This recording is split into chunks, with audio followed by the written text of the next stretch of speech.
Ungakurumidza sei kuziva karekta yemunhu? Video iyi ndazongoita nekuti pressure yamuri kundipa yakawandisa zvichibva pavidhio yandakaita last time yayai. Asi kuziva karekta yemunhu kunokubatsira even parelationship, kuti ukurumidza waziva kuti munhu uyu handina future yandinokwanisa kuvaka naye. Even pabusiness unokurumidza kuziva matsotsi. Even pashamwari unoziva vanhu vekuisa padhuze kana kuti vekuti munhu uyu atambire kure neni. Saka karekta yemunhu ungaiziva sei?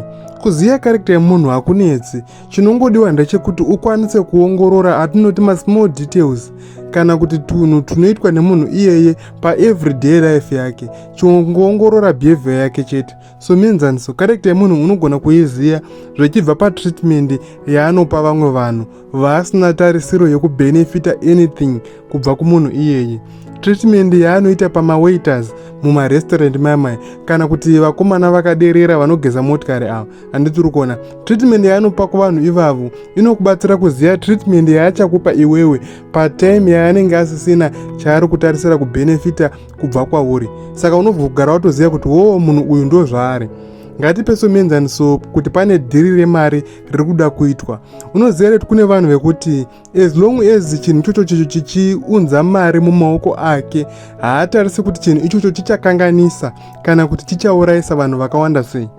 Zvekuti dhiri iroro rinokanganisa upenyu hwavanhu vakawanda sei kana kuti rinourayisa vanhu vakawanda sei, haana basa nazvo. Chaari kuda kungoziva kuti chiri kuisa here mari muhomwe make kana kuti mumaoko ake. Handiri kuona. Saka iwo uchidhila nemunhu akadaro, chitogara watoziva kuti munhu iyeye anogona kukutengesa even iri shamwari yake kana pakaita mari. Even iri partner yako kana muchinge marorana nemunhu iyeye, ziva kuti pakaita mari anogona kukutengesa kana kutokuurayisa kana kukusiya mumaoko evavenge vako.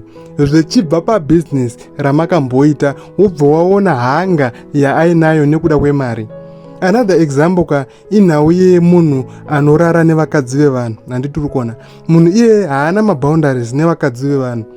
Saka zvinoreva kuti munhu iyeye ari unpredictable, anogona kungoita zvese zvese even kwauri iwewe. Handitiri kuona. Anorara nevakadzi vevanhu kana kuti anorara nevasikana vari under age.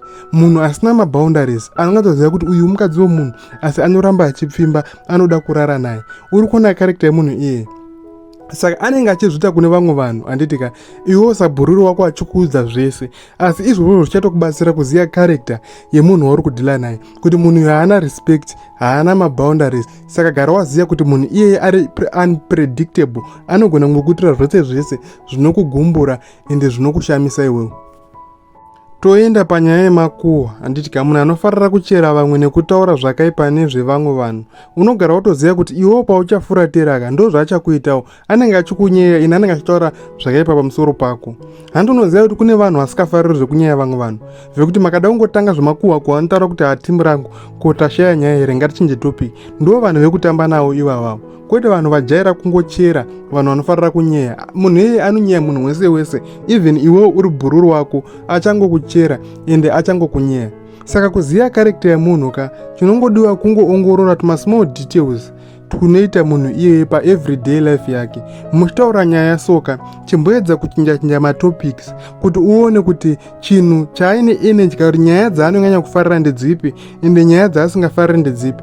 Kune munhu kuti makatanga kutaura nhau dzechihure anova more active ende anotanga kutaura stereo, handiri kuona, wotoona kuti uyu ndo zvaanofarira. Kune munhu wekuti makatanga kutaura zvemaprofita kana zvekuenda kung'anga anodzima, so haakomendi, anongoitwa switch off, zvoti mutoona kuti munhu uyu haasi kufarira nyaya dzatiri kutaura. Saka panyaya ipopo unogona kutoona kuti bhururu wangu anoda izvi kana kuti haafariri izvi. Izvozvo zvinokubatsira kuti uridhe karekta yemunhu, ende pakarekta ndo panozobva behavior yemunhu. Saka I hope mabatsirikana kuti ungoziva karekta yemunhu ingova munhu anogona kuongorora small details tunoitwa nemunhu paunenge uchitandara naye, paunofamba naye mutauni. Unogona kutokurumidza kuridha kuti munhu wangu anofarira izvi, munhu uyu ane hasha dziri padhuze. Zvafana nhau yevhauga chaichai. Munhu asikagoni kusikera mashoko ekutaura, anongotaura zvinonyatsira pese pese. There is no professionalism inokwanisa kubuda mumunhu akadaro. Ende kakana kacho kaficheredza vanhu vanonyanya kufarira kutaura vhauga, vanhu ivo vane hasha dziri padhuze. Akangogumburiswa, mashoko akutobuda mumuromo make ivhauga. handiti uri kuona. Saka pay attention to small details, zvichakubatsira zvakawanda kuti uziye nezvemunhu wauinaye, angava munhu wari kudanana naye, ingava shamwari yako kana kuti ingava business associate. Muti madetails tushoma itototu kana tudiki tototu uchatoona danger ine munhu iyeye, obva wagara watongwarira, obva wagara watoziya kuti munhu uyu ndo zvaari, wotokipa maboundaries. I hope mabatsirikana. Kana pane pandisina kunyatso explainawo munobvunzawo, tongobatsirana ende toonesana.